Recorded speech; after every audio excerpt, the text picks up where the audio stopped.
mu ngi taw mais la Ourey a ngi fi. dafa génn avant taw bi wala nu mu xam nga non dafa egsi fii tak taw bi commencé. tey am na chance taw bi banlieue bi la commencé de balaa muy ñëw fii. waaw mu ngi doon taw lu matin. ci côté banlieue bi dem ci kaw. balaa muy yegg si biir Dakar. waaw mais moom dafa génn si këram. jël taxi. xam nga après taw bi mu commencé moom amul problème. tu as tout compris man nag xam naa ne Fatou Sidibé xam naa ne météo Fatou Sidibé nga xam ne mu ngi ko démb ba léegi mu ngi koy wax naan Ourey suba day taw. xam nga Fatou Sidibé toute la journée loolu la ko doon wax borom matinal 6 heures laa génn xam naa nag dafa teel a jóg teel a génn pour ne pas taw bi fekk foofu parce que gaal moom dafa nar a manqué. Sénégal lañ nekk boo déggee ne dara day am da ngay teel a fagaru loolu laa def dama dugg péage bi taw bi dooru suub mais fooroon na trop nag nga fagaru yéen a ngi doog a jot kon baax na gis nga ni ma la wax Fatou Sidibé war ngaa remercier Fatou Sidibé de démb mu ngi la doon dankaafu day taw ndax bañ rek nga tardé suñu kaay yi ndaxte tam gaal yi manqué loolay problème wu la Ourey mais macha allah tey moom teel na jóg teel a yegsi ci émission suñu kaay yi d'ailleurs seen rendez-vous bu ñëpp di xaar lundi ba vendredi 10h ba 11h fi seen chaîne sunu Label TV ci xolu Sénégal ci xolu sénégalais yi ñuy waxtaanee toujours li nga xam ne moom mooy suñu thème de la semaine muy civisme ñu koy wax ci olofal bi civilisé comme di jëlu li mu koy wax chaque jour di jëlu foog nga civilisé tuuti ak sa jigéen la Ourey mais damay wax ba sonn des fois ñu def fi ay actes yoo xamante ne bokkul dara ci civilisation comme ni ñu koy waxee ma leen di jaajëfal bu baax a baax ci ànd ak ñun di nuyu tey nag particulièrement parce que nee na tey bu ma émission bi ba pare te tudduma ko la Ourey du baax si man muy monsieur Assane Thiam bu spécial olympique sa dëkk Pikine ndax nee na tous les jours depuis bi sunu kaa commencé ba léegi mosu koo raté et toute sa famille regarde aussi sunu kaa yi ñu leen di jaajëfal bu baax a baax toute la famille Thiam ci Pikine kon yaakaar naa foog naa xuloo bi jeex na sa goro la waaw sa goro la waaw gis nga nee na moom chaque jour da koy seetaan seen waa kër di ko seetaan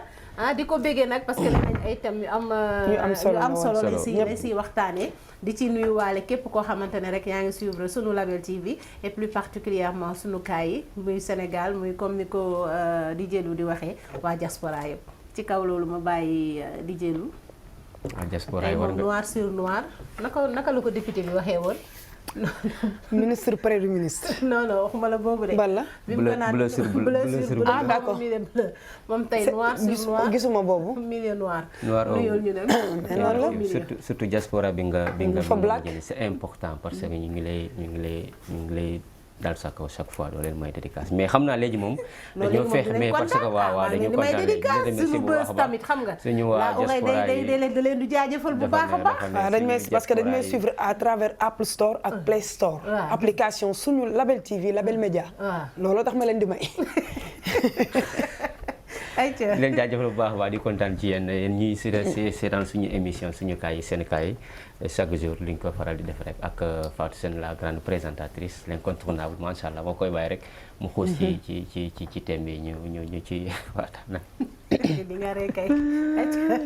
mais di jëlu tey nuyu woo ma. dégg nga dama nuyoo neex mais tey nuyu woo ma. nuyu ma ok. loolu wala dangay bañ topp kaa. waaw tey man la jël. ziar naa suñu mbokk téléspectateurs suñu Label TV yëpp. di leen jox seen wàccuwaay bu baax di leen prévenir encore ci taw bi ngeen def très attention fagaru moo gën faju depuis démb ñu ngi leen di annoncé que ni tey dafay taw comme ni ma teelee jóg nii def ba teelee yegg si waaw Fatou Sidibé moo tax gis nga man Label TV suñu Label seen météo du ma ko raté waaw 8h ba 9h30 seen match sunu matinal bi li fi wax yëpp lu fiable lay doon. donc man du ma tiré ci benn moo may jox information yi nga xamante ne mooy am demain wala tey ak yi fi jot a xew. comprendre nga donc ma leen di remercier bu baax équipe matinale équipe bu Fatou Sidibé. après nag ñu toftal kaa yi waxtaanee ko tasaare. la ngay seetaan Fatou Sidibé yëpp pour xool ndax kaa di nga ko fa am rek boo fi indi topp kaa rek nga mën. voilà di leen di jaajëfal bu baax a baax di leen di fàttali ne mën ngeen ñu suivre suñu chaîne. TNT bu canal 27 si TV d'Orange bi canal 37 en direct aussi sur Facebook on est présent sur tous les réseaux sociaux ñu ñëw nag ci li nga xamante ne mooy actualité bi la Ourey lan nga ñu indi tey. li ma indi dama ko dund ba pare tiit ci lool. fan yi nag accident yi am ci camion yi. bari na trop. yii moom maa ko assisté tey. maa ko jëral sama bopp man personnellement. maa ko gis. camion yi ni ñuy dawee ci tali bi ñaaw na trop. franchement. ko tey gis ñetti camion yoo xamante ne dañu causé accident benn bu ci nekk ak côté bi mu ko defee camion buy daw génn na voie am laal beneen voie ba pare tête bi fekkaat morom bi taatu voie bi beneen ci beneen côté loolu xam nga ni benn V la xam nga ni loolu tali bi yëpp nga jël léegi mu créé accident ay oto yu mbëkkante xam nga ni loolu war nañ ci jóg beneen bi ci topp ci beneen voie bi encore la même chose plus de 5 oto yu mbëkkante ci ndax camion boobu moo ko causé est-ce que tamit yoon jotul camion yi ñu dimbali ñu ñoom ci heure yi ñu war a daw wala soit ñu utal leen tali spécial yi ñu war a daw parce que bu ñu xëyee nit ñi sénégalais yi dañu xëy di liggéey embouteillage bi ñu ci bëri dañuy am problème bu ñu yeggee seen bureau ak seen ay patron xam nga lu tax parce que dañuy tardé bi du dara lu koy waral lu may accident yu bari yi te ñenn rek a koy causé muy camionneurs yi dafa mel ni image bi bu camion bi xëy na moo créé embouteillage bi ndax ni mu génnee noonu ci tali beeg oui moo créé embouteillage bi après ci kanam lii fa la accident bi nekk te lii déjà def nga fi diir lu tolloog ay 30 à 45 minutes moom nga fiy def pour nit ñi ñooy mën leen a pousse camion bi xoolal fee la jógee laal na voie bi ñëwaat ci beneen xoolal fi bopp bi féete fële léegi nag mu créé ay mbëkk xam nga ne lii mais da doon fël da doon dem ci beneen voie da doon mbëkk loolu barrage bi pour dem imaginer yooyu noonu ñuy def te lii tax nit ñi dañuy sax ragal a génn ak ragal a daw camion yi ngir yàlla ak yonent bi ñi nga xamante ne ñoo yor wàllu tali bii nañ ñu ci dimbali ngir yàlla ñu utal leen heure bu ñuy daw wala soit yoon bu ñuy daw parce que dañ gis parfois oto camion boo xam ne dafay yàpp lu doy waar ne ci péage bi di def du naka sudul noonu est-ce que du ñàkk civilisé bi ñuy wax rek parce que ci dawal aussi da nga cee war a civiliser dawal aussi dafa am yoon mais maanaam boo tegoo ci yoon rek boo tegee ci yoon règle yi nga xamante ne moom lañ la ne lii ak lii la lii nga war a topp je pense mais ndox li ko war a transporter du citerne ndox yi camion citerne yi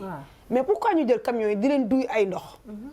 ñuy rogalaat ci tali bi ñuy daw mais loolu baaxul est-ce que amul fu ñàkk ndox ñu leen war a yóbbu mais non mais ñu ut citerne ñu jël ay citerne yoo xamante ne dañ ne camion citerne yoo xamante ne dañuy yóbbu ndox mais yooyu noonu mën na perturber tali bi je pense que parce que lu nekk mën na cee xew ci def mais si dawalin bi la si yaru bi la moom laa lay wax te ci civisme bi la bi ngay topp xam nga comme ni ñu wax rek civisme mooy que nga topp loi yi nga xamante ne dañ ko fi teg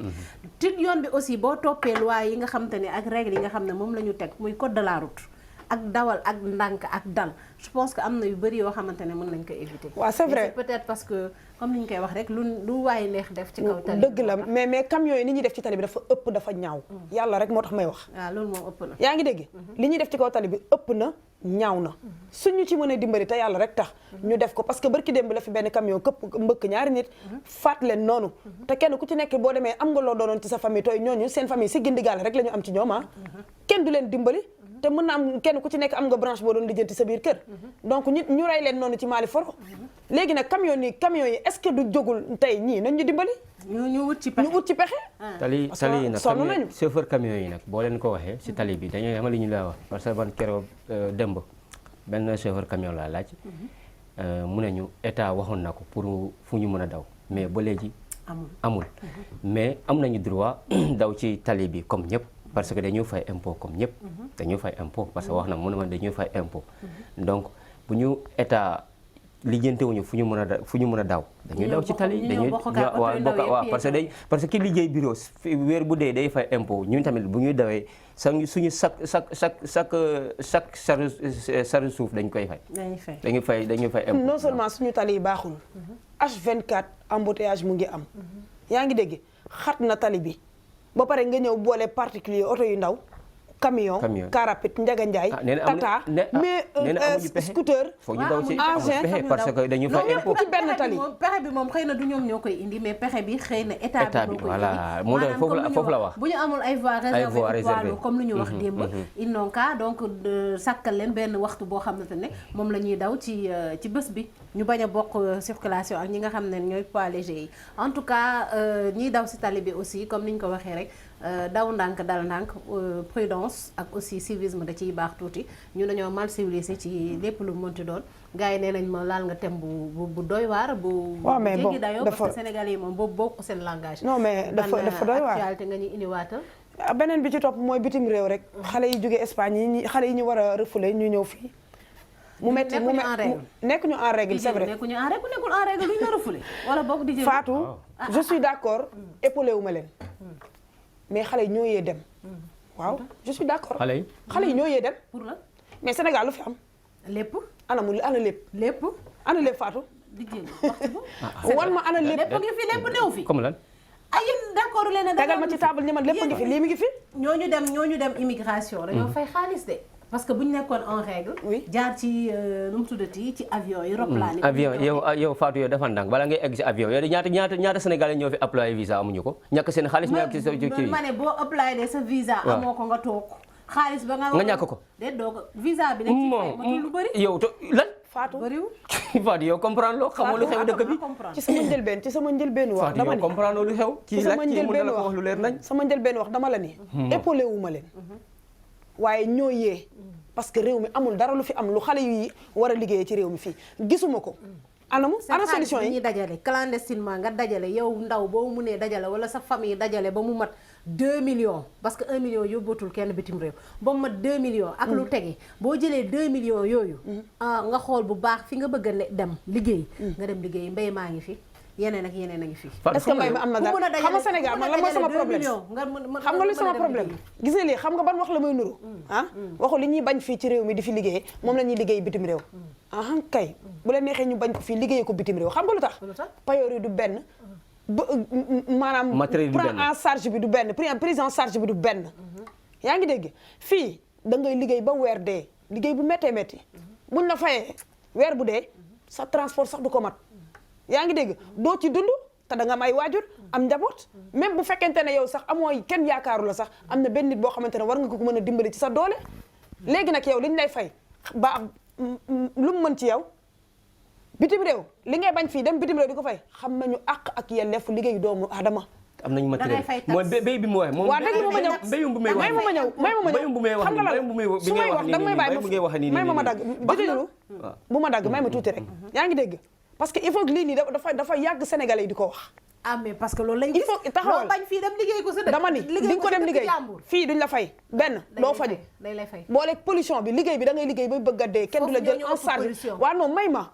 rek Fatou may ma yeggale rek yaa ngi dégg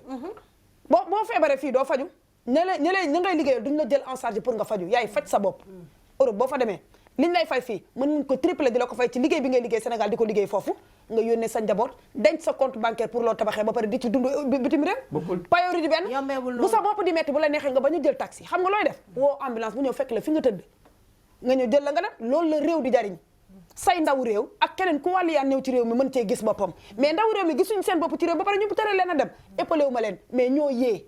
parce que da nga ci gis xale bu ndaw sax boo xamante ne yaayam dafa dem tey jël ay takkaayam ak yëpp jaay ko jox ko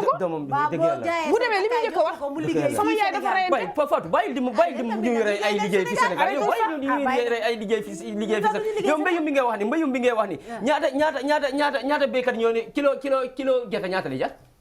bisaab waxal kilo bisaab ñaata lay jar 1500 jënduma kilo gerte pot bi laay jënd kaas fukki dërëm pot bi moo doon kilo kaas ataaya fukki dërëm kaas ataaya fukki dërëm te am na pot yoo xam ne 75 lañ ko jaayee fukk ak juróom lañ ko jaayee kaasu ataaya yow de ko fi foo ne Fatou bàyyi kii maire bi may jënd alors yow béy bi nga wax nga cultiver at bu ne nga récolté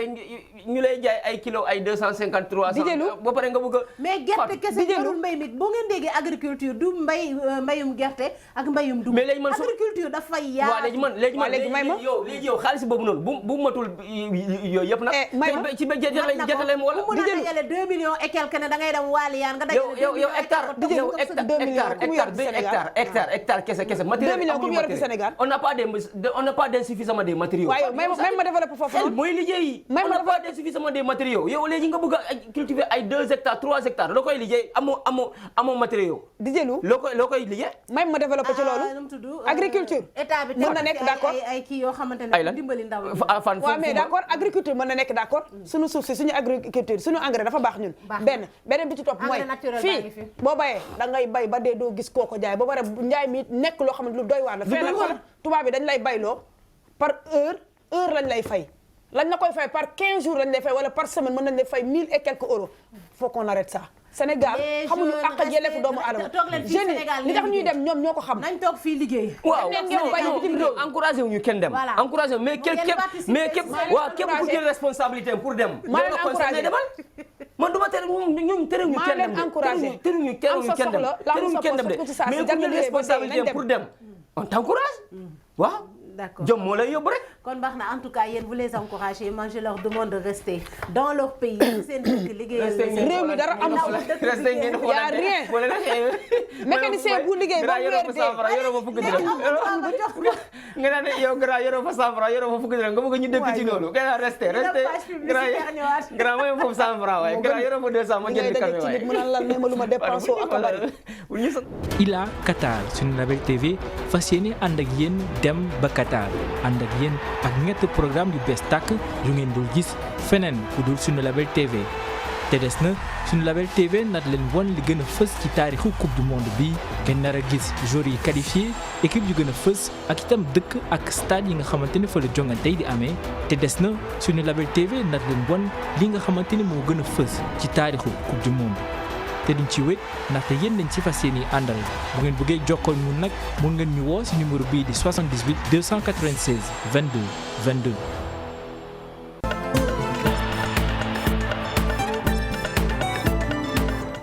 Label TV vous propose la location de matériel audiovisuel dernière génération.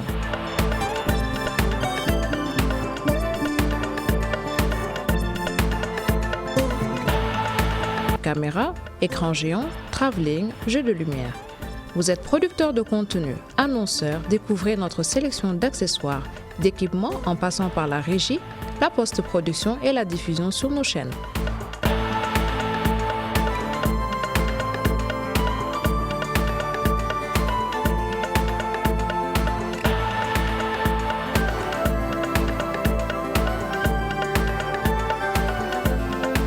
Nous vous proposons également la location de studios d'enregistrement, de salles de tournage, un studio de doublage numérique 32 pistes et un accompagnement pour tous vos événements, captation, spectacles, publi-reportages.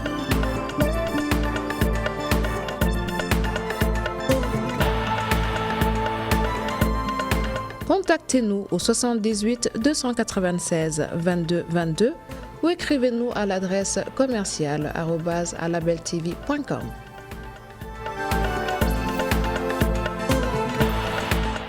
Copine vient te rendre visite. ay waay nee na ko on t'emprisonne ta copine vient te rendre visite xam nga lu ñu doon débat xam nga man fii sama plateau bi kaa la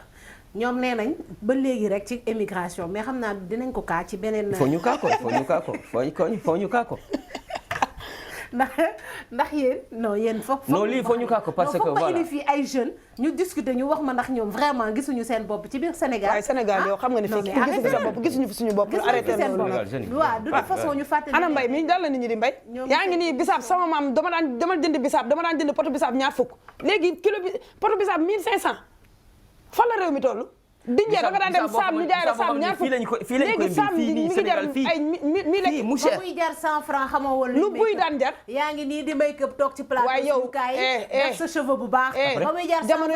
dafa dox jamono yooyu sunu parents itam amoon nañu tuuf voilà dañ daan tuuf léegi nag greffage yu baax ci li nga xam ne di maquillé wu tam ndax yéen su ma leen toppee fii nii bu ma leen nee na ma arrête ça kon nag arrêtons ça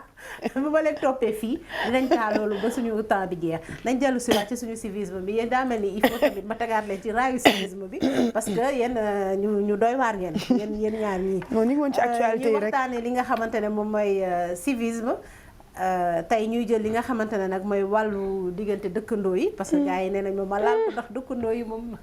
beneen affaire la. dëkkandoo yi surtout bu ñu bokkee fenn fu ñu luwee wala seen kër yi jegeyantoo surtout nag ñi nga xam ne dañuy ñëw fekk benn. ay appartement nii ñu luwee ko kii nekk fii kii nekk fii kii nekk fii nee nañ foofu moom civisme amu fa surtout ci espace yi nga xam ne dañ koo bokk. xam nga bëñ buy metti waaw sa bëñ di metti nga tim lekk war koo lekk war a buddi sa bëñ te amoo loo ko buddee mu ne dëkkandoo moo ko gën a metti ah kon doy na waar. mu ne nga lu mu wax. Laure da nga koy da ci dellu si waat bantuwaatal li nga wax ñu dégg ko bantuwaatal ko ñu dégg dama ne am ci yéen dëkkandoo yoo xam ne maanaam nga am bëñ buy met tiim ndawal war koo lekk te xiif ba pare war a dem dindi sa bañ amoo loo ko dindee mënoo lekk ndawal gi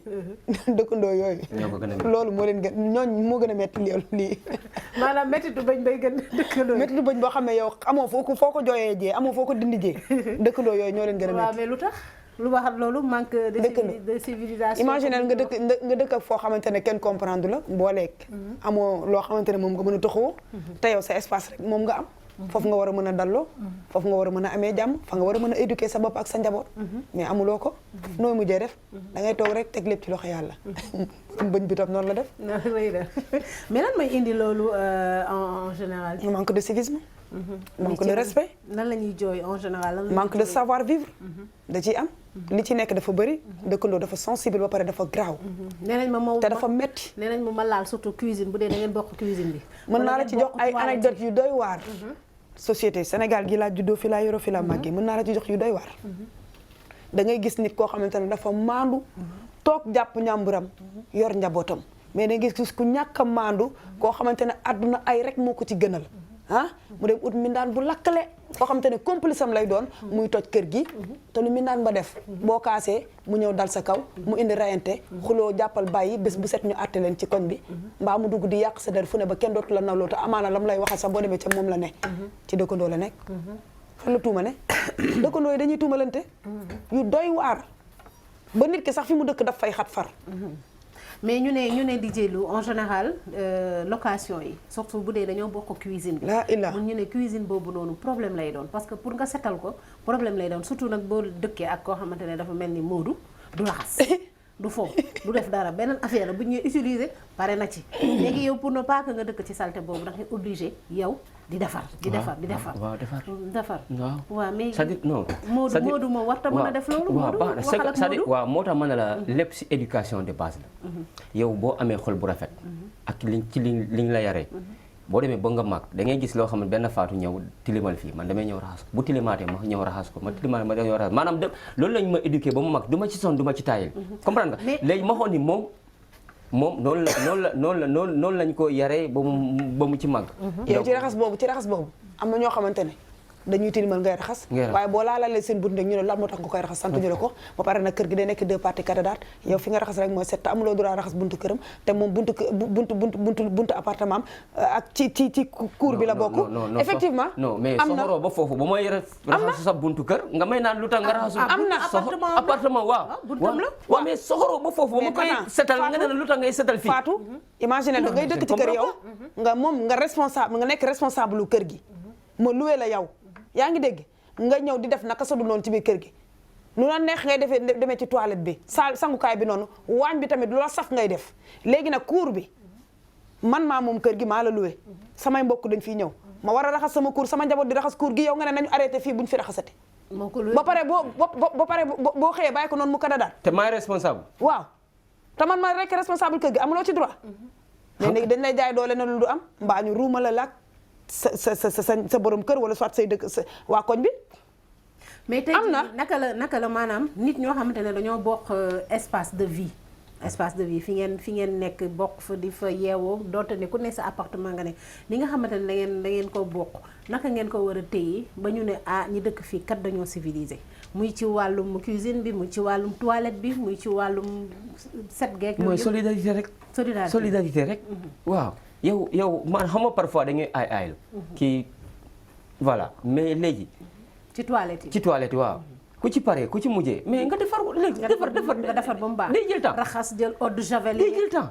moom ba du jël temps keneen bu ñëwaatee foofu de xam nga boo defar man su ma ñëwee du foofu ma gis mu set mais su ma paree dinaa ko defaat la même chose xam nga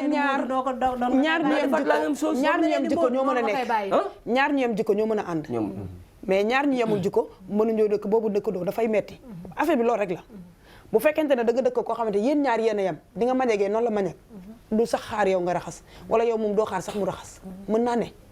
mais bu fekkente ne nag yow da ngaa mañeg te ki nga dëkkal moom dara safu ko loolu day metti te société bi loolu fi nekk yow da ngay baax mais ki la yàlla di booleel mooy loolu yow nga gën a baax rek mais foo jëm après baax est-ce que baax amul fu mu yem comme lan je sais pas non yow baaxal rek yow bul liggéey lu mu def rek bul lijjanti yow defal li nga war a def rek et mu jeex. waaw non man da ngay baax parce que man kenn du ma changé. waaw kenn du changé sama tipo man nit moo mën a mel moo ma changé man ni ma mel rek laay voilà boo ko topp rek. mais dama ni da lay wàll. mais da nga dem ba à la fin yow mi nga soxor. nga jógee ci baaxaay bi ñëw ci soxor. parce que waaw ñu ne dëkkandoo day wàll. waaw day wàll parce que voilà am na sax day am ñoo xamante ne dañuy defante. waaw léegi yow boo toppee ci defante boobu noonu lu mu mel yow nga dem ba à la fin nga lijjante ko da nga dem ba à la fin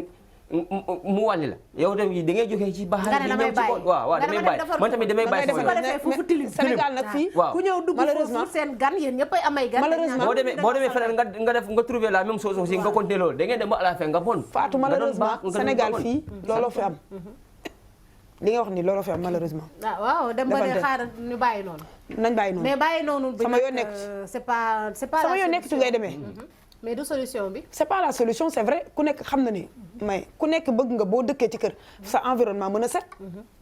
say toilette mën a set sa waañ sa cuisine mën a set nee nañ say ndab mën a set nee nañ aussi moo tax actuellement des fois nit ñi dañuy préférer wut ay appartement yoo xamante ne say toilette da ngay am say toilette am sa cuisine à part parce que nee nañ ma kër moom nit bu fa duggee sa cuisine bu setulee ak sa toilette bu setulee mënuloo ne que man dama set mënuloo ne man setu ginaar la loolu te set dafa bokk ci li nga xamante ne aussi mooy civisme muy set ci biir muy set ci biti donc gars yi nee nañ ma loolu moo gën a tax nag gars yi yu bëri bu ñu wut appartement dañuy wut li nga xamante ne seen cuisine ak seen toilette seen biir appartement lay nekk du doon loo xamante ne lañ ko bokkoo la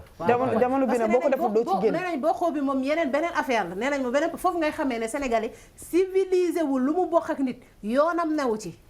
lu moom li nga xamante ne moom xam na ne lii moo ko moomal boppam dina def lu mu mën donte ne sax am na ñoo xamante ne ba léegi rek seen civisme day des mais ñoom li ñu moomal seen bopp dinañ ko defar mais li ñëpp moom ku nekk da ngay xaar sa morom. seen yoon nekk si waaw ku ne da ngay xaar sa morom mu defar. mu defar yow ba. waaw mais yow moom doo defar. ndax yow moom doo defar mais loolu tamit lu mat a bàyyi xel la parce que ay dëkkandoo ngeen donc dafa am taxawaay boo xamante ne da ngeen ko war a am yéen ñi nga xamante ne yéen a bokk seen cadre de vie te civisme tamit toppatoo sa cadre de vie da cee bokk. waaw mais bon loolu noonu ci la bokk mais dafa am yoo xamante ne pour man li may sama li ma waxoon ci sama njëlbeen rek ci laay ñëwaat ñaari nit yu dëkk te yemuñu dafay metti donc li nga xamante ne moom mooy mën a dimbali. kenn ku nekk nga nekk ci jàmm du sax du ngeen nekk ci jàmm mais dafay tane mooy nga am comme ni nga wax léegi nga am sa toilette bopp am sa appartement boo xam ne sa lépp mu ngi ci biir li lay booleeg nit ki mooy ngeen génn tëj sa buntu ngeen dajee ci buntu nuyoonte ku nekk dem sa yoon parce que Sénégal léegi bopp sa bopp la bopp loolu kese moo indi yi kenn nangootul dëkk sax nii ay parce que bu jëkkoon daan nga gis ay nit yoo xamante ne dañuy yem jikko dem dëkk ci benn kër bokk ndey ak baay seen njaboot yi nekk benn te pourtant gëj nañ laale ca maam Adama. loolu dëgg la. yaa ngi dégg. loolu am na mais jamono bi amatul. benn kenn wóoratul kenn. Fatou kenn wóoratul kenn ba pare nit ñi tamit comme li nga wax lii yàqante bi gaaw na kenn muñalante amatul moo tax yu mel ni mooy loolu. kenn wóolatul kenn waa ji bi ndaw si bi dafa ñëw gaare motom ci naaj bi am ku mu doon xaar léegi ñi nekk sànke bi ñu ne ko doo dem ci kër bi nii nga toog foofu na xaar te waa ji bi jël motom ñëw puus ko ci buntu këru ndaw si bi gaare foofu mu ñëw waaw kër bi ñëw toog ndax naaj bi waaw ñëw toog ci buntu kër bi xaar woote xaar waa ji bi borom kër génne ñu ne ko jógeel fii mu ne ko jóge fii waaw mu dàq ko mu ne ko yow mu ne ko xaw ma la di jógeel sama buntu kër mu ne yow xanaa doo sénégalais mu ne ko xankay lu ci sa yoon mu ne ma non sénégalais moom lu ñu wax sax benn bopp la Sénégal benn bopp la kenn mënu xaar yow bokkoo ci Sénégal voilà mu ne ko Sénégal pays de la Teranga yow moom bokkoo ci est-ce que yow doo ñàkk mu ne ko li ma doon c'est pas ton problème mais génn jógeel sama buntu kër c'est-à-dire pour te dire que am na ñoo xamante ni ils sont dañoo tee seen dañoo fermé aussi seen bopp de trop mais attends mais di jëlu kooku noonu li tax mu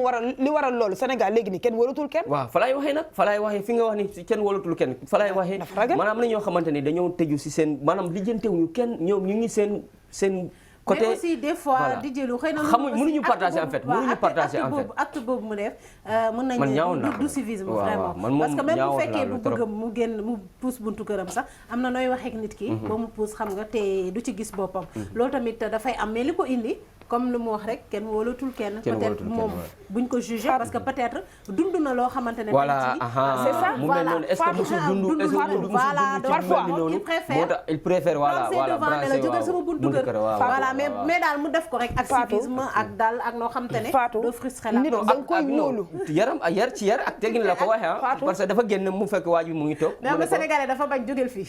xam nga lan la mais nañ waxante dafa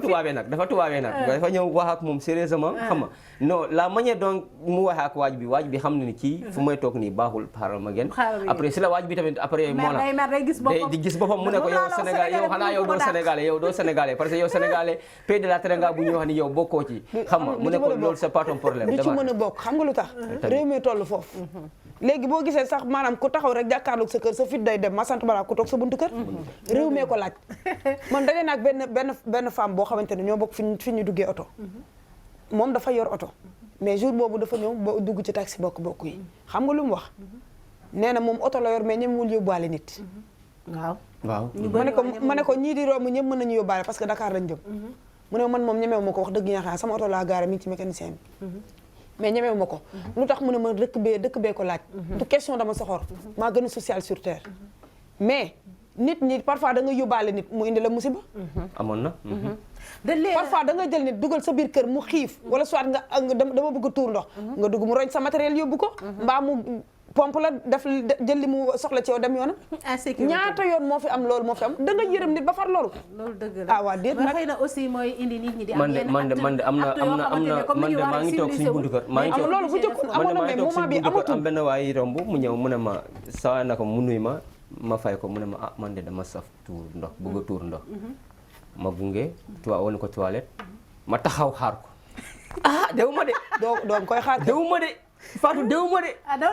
dafa dugg tëj buntu ma taxaw xaar ko di ko xaar waaw croiser les bras ma xaar ba mu pare mu génn ma topp ginnaaw ba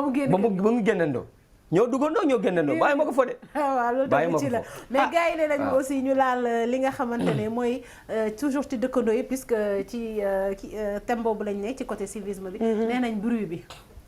nee na dëkkandoo yi surtout c'est très important surtout nee nañ bruit bi surtout c'est très important ndeysaan ab suñu benn collègue chaque fois mu ngi may laajte ndeysaan mu ngi may laajte maa ngi soxla dama bëgg a déménager fu ma nekk ay bruit bëri ma ne ko maa xalaa lii moo tax dafa am yaram ndeysaan Fatou bruit bi dafa doy waar ci dëkkandoo yi xale yi da ngay liggéey wàcc nga war a noppalu war a nelaw 1 heure de temps 2 heures de temps doo mën a nelaw te doo sañu wax doo sañ dóor xale yi xale yi defuñu dara xale yi defuñu dara xale moom fu mu ne il faut mu am bruit waaw dëgg la mais mag yi ñoo leen war a tàmmal bruit am na ay heure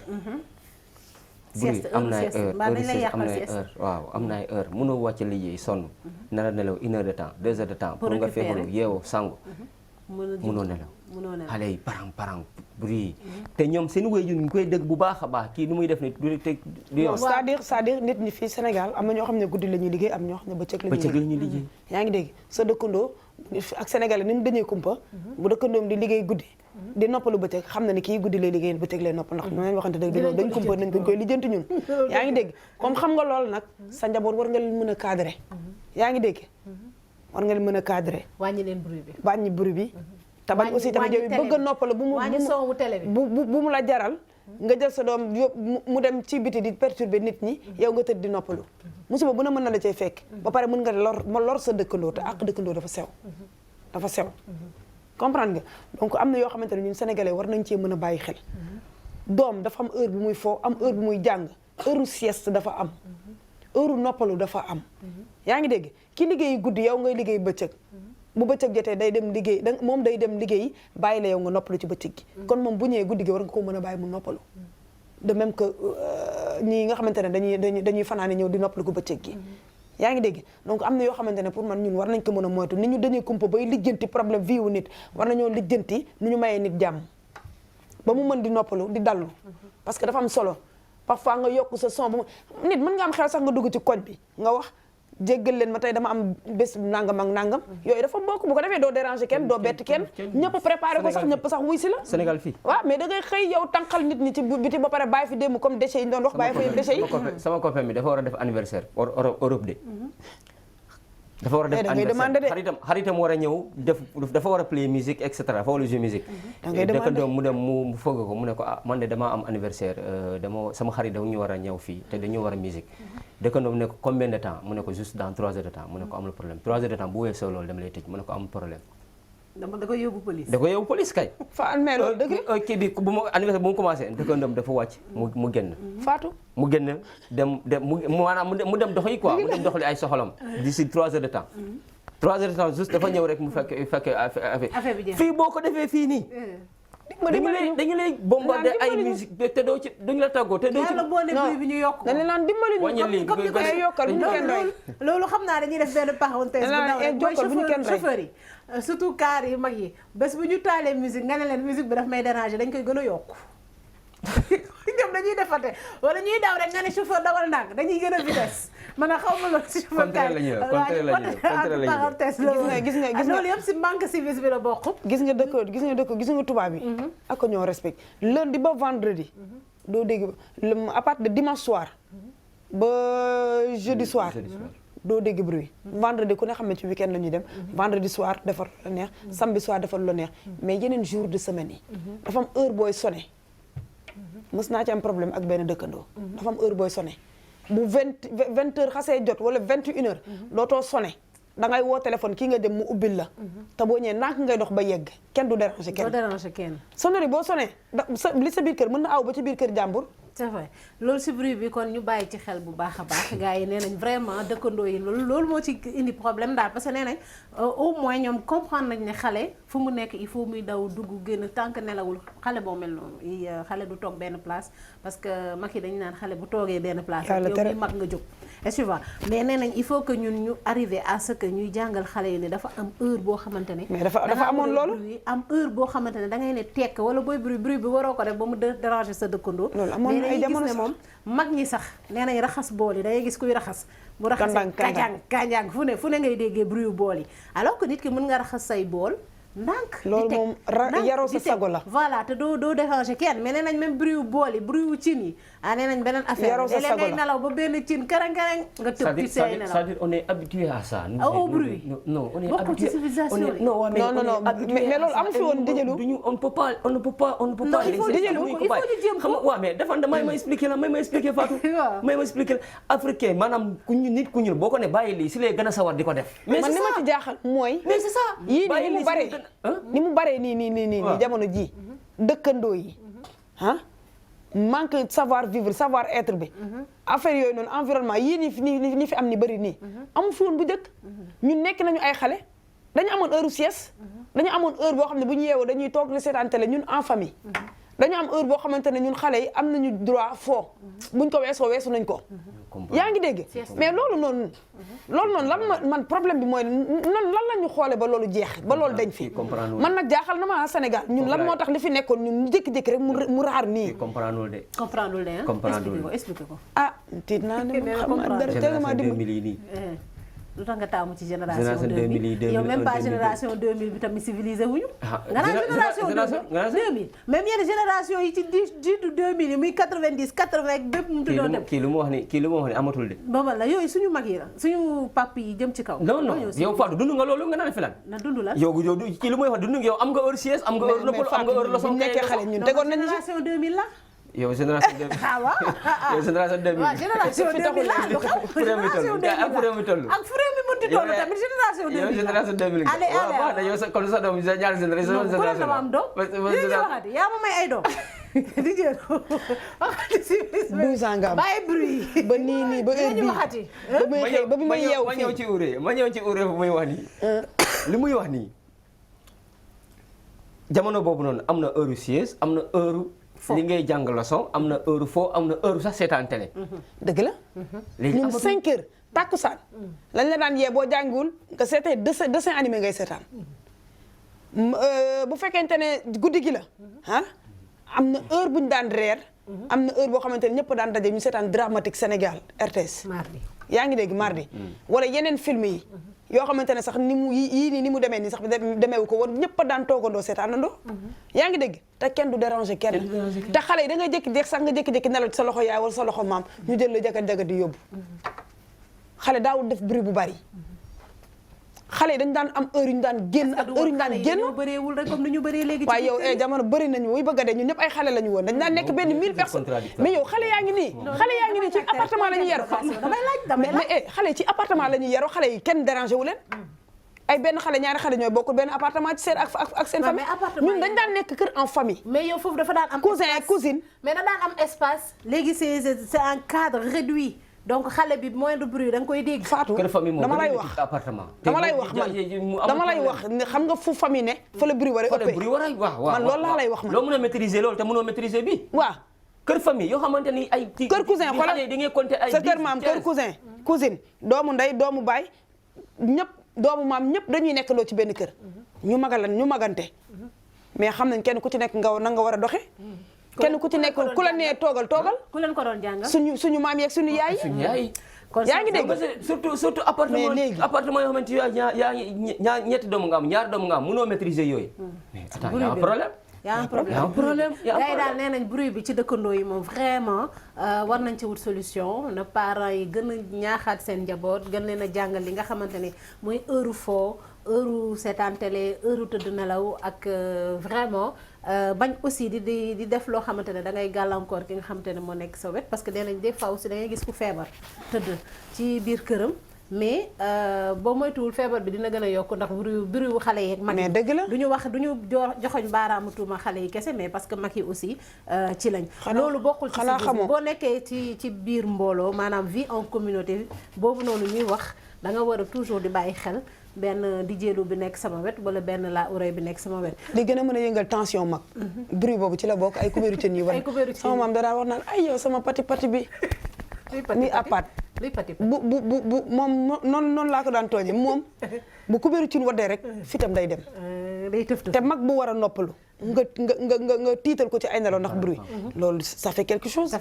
baaxul ci sax xale ma sant ma laaj mag ñu ne léegi ñu laal li nga xamante ne mooy salaamaaleykum yi mooy nuyoo yi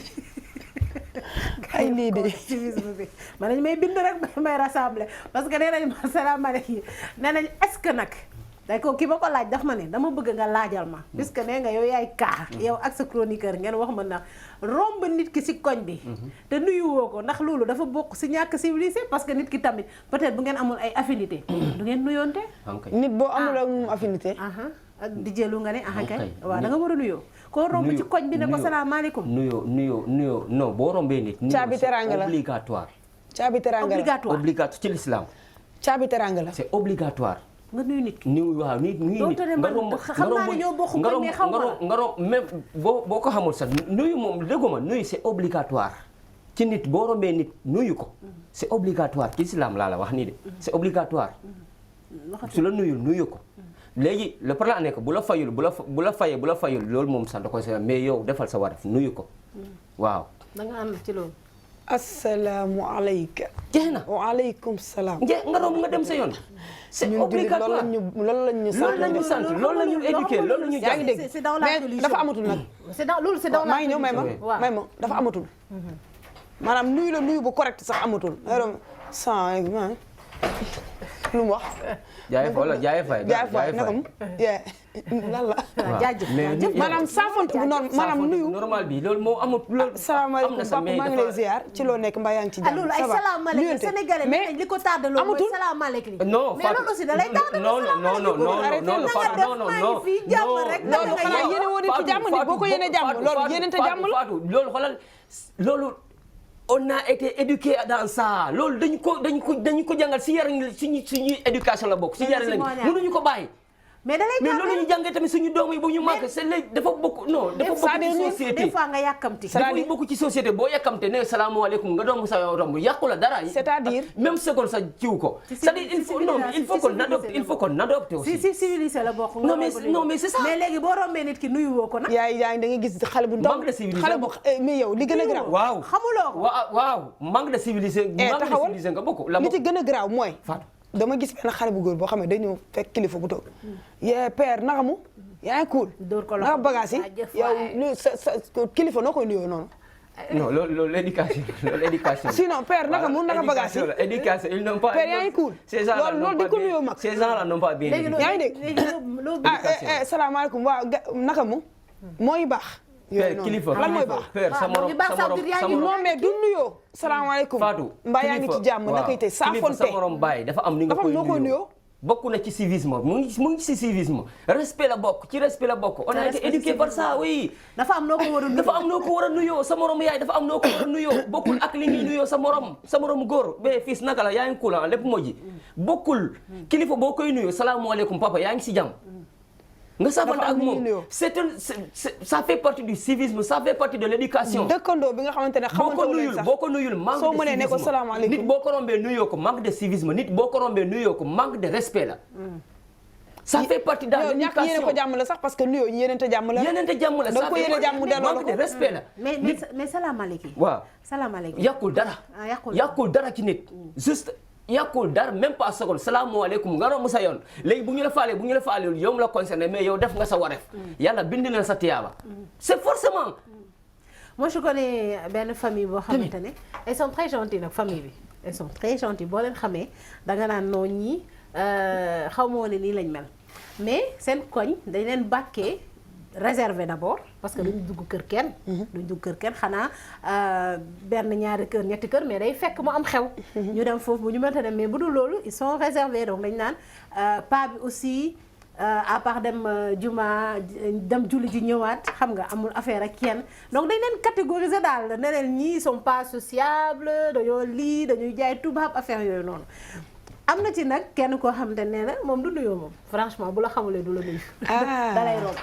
da lay romb moo demee yow la de ata xam ne non du ma du la nuyu mais nee na benn jour dafa am benn xale bu góor bu ko dab ne ko yéen seen waa kër yi lu tax du ngeen nuyoo mu ne leen mais man parce que xaw ma leen donc lu ma leen di nuyoo dëgg la am na mais xamu leen waaw du nuyoo c'est pas normal mais bàyyi leen ngeen di forcer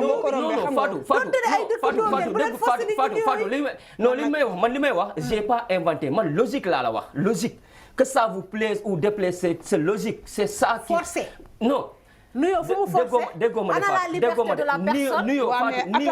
Fatou déggul ma nuyoo c'est obligatoire c'est obligatoire mais man moo la rombee sa kanam façon obligatoire nit boo ko rombee xamoo ko nuyu ko yonent bi romb na ku dul jullit mu nuyu ko ñu ne ko amee ñu ne ko kii du jullit nga ko nuyu mu ne ko amee mbindeef la lu tax du ma ko nuyu mais li ci gën a neex waaw d'accord loolu am na wala xaaral ma yeggali histoire jàmbur bi yéen tamit li si gën a neex mooy après mook grand bi dañoo lié xam nga rek di waxtaan di tooñante bu ko rombee tooñ ko ba mujj gi nee na ñu nekk ay xarit ne grand bi ne ko pourtant yéen seen waa kër ñu baax ngeen de ku leen xamul danaan da ngeen a bon mais au fond peut-être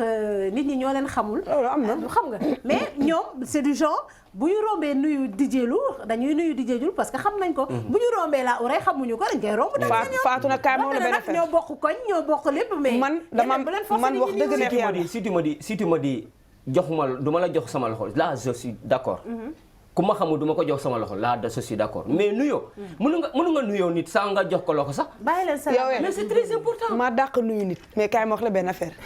man bu ma la jubee nga am noo sa kanam am nu ma def wala yow nga am nu ma loo may xawul ma lu ma la ñeme nuyu nañ waxante dëgg loolu man la ñeme ma laa nuyu du ma la nuyu yaa ngi dégg su ma la xoolee nag jub la sa kanam xaw a belli mayit ma belli sam bos nuyu la ñu rombante dem mais leen saa da ngay nuyu nit sax moom après mu am nu mu fa demee de Sénégal lañ ne. ah nee nañ nuyu daal Sénégal lañ nekk. en tout cas c'est obligatoire en tout cas si dëkkandoo c'est obligatoire dëkkandoo ñàkk dëkkandoo yëpp nuyu c'est obligatoire. parce que dëkkandoo moom jàmm moo ci gën sax. obligatoire ndax yow fi nga dëkk. sa famille ñëpp dëkk ñu fa. yow yaa ak sa njaboot yéen fa dëkk boo yuuxoo dëkkandoo mooy njëkk a ñëw. kon dëkkandoo jàmm moo ci gën lu ci jàmm bu ci jàmm amul mooy loolu. na ci jàmm am te ñu bañ a exagérer. waaw bu kenn exagérer. loolu yëpp ci civisme la bokk. Fatou nuyoo si civisme la bokk ñàkk a nuyoo manque de civisme la c'est le manque de respect. là man j'insiste. di jëlu yow foo romb da ngay nuyoo. waaw yow déggoo ma de man dama ko tàmm. man du ma romb te nuyu ma. ku ma xam ak ku ma xamul. salaamaaleykum ma dem. mais loolu yàquma dara. yow mun ngaa wax ne boo jógee sa kër. ñëw di liggéey si ba ngay delluwaat sa kër koo romb di nga ko nuyu. non mais mënu ma dem yow ngay dem ñëw caayante ni après wax ma la loolu de. maanaam am na su ma la ne nuyoo waxin la. waxin la su ma la ne nuyoo waxin la voilà yow xam nga fu may wax su ma la ne nuyoo waxin la. waaw non mais koñ bi ñi nga dëkk. mënu ma dem kii nekk sama ginnaaw ñuy ànd après ma koy naan salaamaaleykum affaire dof nga seqal jàmm ñoom di nga leen nuyu par force. yaa ne da ngay nuyoo de yaa ne da ngay nuyoo foo romb da ngay nuyoo. non ñi nga seqal jàmm par force di nga nuyoo ak ñoom Fatou. koo seqal jàmm boo ko rombee di nga ko nuyu mais nag Sénégal nga romb jotaay gaa ñuy toog nga romb leen mais nuyoo man foo lay waxee dafa am bopp koñ bi ni su may ñibbi bopp koñ chaque jour su may rombee am na ay booy ñuy toog foofu di ataaya chaque jour su may rombee dama leen nuyu chaque jour parfois dama leen nuyu sama gëstu ñu xool ñu may xool ma xam ni ñii nuyu chaque jour nuyu bi mais il faut que je le fais non mais il faut que je le fais man su ma rombee nuyu ma mais est-ce que nuyoom yu bëri tamit dérangé wu leen moo tax ñu lay xool ñoom la rek man damay def yow da ngay nuyu rek damay nuyoo bu ñu ma faalewul sax man fu du ma ko dégg mais man damay nuyoo yow da ngay nuyu waaw damay nuyoo man su ma rombee nuyu ma sax sa daf may laal nag nuyoo leen c'est obligatoire caabi teranga la daal waaw si civisme la bokk si respect la bokk ñàkk nuyoo nag manque de civisme la ñàkk nuyoo manque de respect la réew mi yëngu na réew mi yëngu na ay man kaala am fi léegi balaa ñuy terminer ñu ñëw si naa nga kafe sama xarit bi yàqu na tey de Mbadou tiit naa ci moom nag tiit nga ci moom te kaala nag yàgg nañ ci ma wax en tout cas nuyoo daal caabi teranga la boo jubee groupe di ñëw groupe toog boo rombee nuyool salaamaaleykum wàññiwu la dara waaye nag wax dëgg neex yàlla man je m'appelle Ouraye yaa ngi dégg man bu ma la jubee nga am noo mel salaamaaleykum bon donc li nga xamante ne moom may dëkkandoo yi rek dee leen di saafonte comme niñ ko wax di jël waxee moom dafa jéggi dëkkandoo yi sax moom nee na boo rombee ay nit groupe ñu toog sax war nga leen a mën a nuyu ci civisme la bokk ak ci respect la bokk waaw respect boo respecté yooyu rek da ngay civilisé comme ni ñu ko waxee da ngay civilisé léegi nag là Ouraye je pense que indiloon nga ñu benn coup de gueule parce que depuis hier yaa ngi ma koy coup de gueule gi du leen lu may bisaab bi bisaab bi képp bu xonq ak bu weex bi yëpp nag waaw ñun li ñuy bay ñun suñu réew nañ ñu ko bàyyee sama maam bu mu mësaanu yónni demal jëndal mu bisaab damay dem joxe 100 francs ñu tibb potu bisaab ba mu fay ba pare buuñaa la ci léegi muy jar ñetti téeméer mais boobu 100 francs li mu mën a faj 100 francs mënatu ko faj waaye yow tamit yow kii kan la ñuy bàyyi yow tamit foo da ngeen jënd gerte bu ñaale bi sa ñaari doom amatu buuñaawuñ na sax ñaar la ñuy jël waaw léegi bu ñu buuñaa tamit ñoom parce que si jaaykatu gerte bi nga xamante ne sama maman boobu maa ngi koy kañ nga may bàyyi sama coup de gueule dama leen cultiver dama leen kay xëy bu gerte bi bëri kañ nga may bàyyi sama coup de gueule gerte bi bëri kañ nga may bàyyi sama coup de gueule gi nga sa genre gi moo tax réew mi du développé voilà yow da ngaa bay bayat du ma ko nangu xam nga jooy nañ fi soble ca prix ba ñu indiwaat ko ceeb fa mu ne woon ba léegi dugg fa moom yoo xas nañ ko yokk dootu ñam gouvernement bu bees bi dina wàcc da nga ko foog danga ko foog waaw ay te den foog rek yow li lay njuy mi ngi suñu kanam man de fooguma dara ba keroog may am mbetteel bisaab bi nañ ñu ko bàyyee yaa ngi dégg naa nag dafa cher non dafa sérieusement mais loo xamante ne pot ñaar fukk lañ la daan jaay bu ñu buuñaa mais nañ ñu ko yemale suñu pot ñaar léegi sax demoon na mais ñetti téeméer bi pot bu mag bi daan na jax 200 300 ba 500 mooy potu tomate yooyu ñuy waaw léegi bisaab ñetti téeméer fi réew mi toll nii te ñu koy bay mu nekk suñu réew mi dara solo luñ ci moom laa lay wax rek bu ñu béyoon bisaab bu bëri bisaab bi dina bëri bisaab bi dina yomb mais bu fekkante ne ñi war a béy bisaab bi dañoo génn dem waaliyaan feneen bisaab bi du bëri bu ko defee prix bi day cher nag yéen tamit yaa ngi ñëw ci man ana engrais bi ana suuf si ñun fii kan moo dimbali cultivateurs yi suuf saa ngi fi yaa yow sa toolu gerte sax mën nga fa waaw dama ne cultivateurs yi kan moo leen dimbali nu mu tuddati bisaab bi am nga liggéey am nga loo ko liggéey waaw am na Fatou sa téléspectateur yaa ngi lay seetaan de da nga arrêté bisaab bi yomb anam bu yomboon duñ ko jaayee pot ñetti téeméer dafa amul daanaka kii mënoo d'accord ak moom fii ba suba mënoo d'accord ak moom man téléspectateur yi laay waxal yéen ñi nga xam ne yéen a jàkkaarloog man yow la te man laa Ouraye maay wax ak suñu mbokku téléspectateurs yi ñi nga xamante ne ñoo nekk ci wàllu agriculture li nga xamante ne ñoo koy bay mu nekk suñu réew ñu moom ko nañ ñu ko bàyyee yaa ngi dégg bisaab bi ñun ñoo ko moom ñoo koy bay fii ci suñu réew prix yi nañ ko fi bàyyi fa mu newoon ñu ba ko fa parce que amul problème suñu réew la suñu soble bi ñuy bay laa wax de bi ñuy bay waxuma importé nañ ñu ko bàyyee te ñu fexe engrais bi baax dëgër baax ci nga xamante baax ci suñu yax yi yaa ngi dégg pomme de terre bi ñuy bayal suñu bopp nañ ñu ko bàyyee kilo yi nañ ko ba fu mu ne ñebbe ji ñu moomal suñu bopp sax léegi dafa seer nañ ñu ko bàyyee ñun ñoo ko moom bayeetu leen dem leen ngeen béy yaa ngi dégg ci kaw loolu temps bi nga xam mënuñoo bay ñu ko réservé loon xam naa sa coup de gueule da nga koy bàyyi ba suba nga yeggali waat ko mbirum lekk rek ngay lijjanti non mais bu ngay gën a waat bàyyi daw dépense dañu bëri dafa metti loolu ngay tàggoo nañ nuyoo nañu jàmm santé civisme la da ngay gis nit mu gëj laa gis gëj laa dëgg nga dugal benn statut rek mu ne ma booy envoyé ma ko sans nuyoo tey 2 semaines 1 mois déggante wala waaw dëgg la. nga dugal statut rek nga statut rek mu ne la envoyé ma ko te du la nuyoo nga foog ni man dinaa la tontu donc tontu ma la sax lijjanti d'accord mais xanaa nañu nuyoo yow bëgg naa la mais xanaa di nga bokk nañ ci société bokk nañ ci diine bokk nañ ci aada bokk nañ ci civisme bokk nañ ci respect ci respect waaw d'accord ci kaw da lay may lu bëri ci kaw respect boobu la leen di jëlu tàggu laa uray yow ci kaw lan ngay tàggoo bisaab bi yàlla nañu yàlla bàyyee yàlla nañu yàlla suturaal dafa def ci seen bopp yi ba seen xel dootul dem ci yokk yàlla na seen xel yi dem ci wàcc yaa yow du bisaab la koy bisa sagu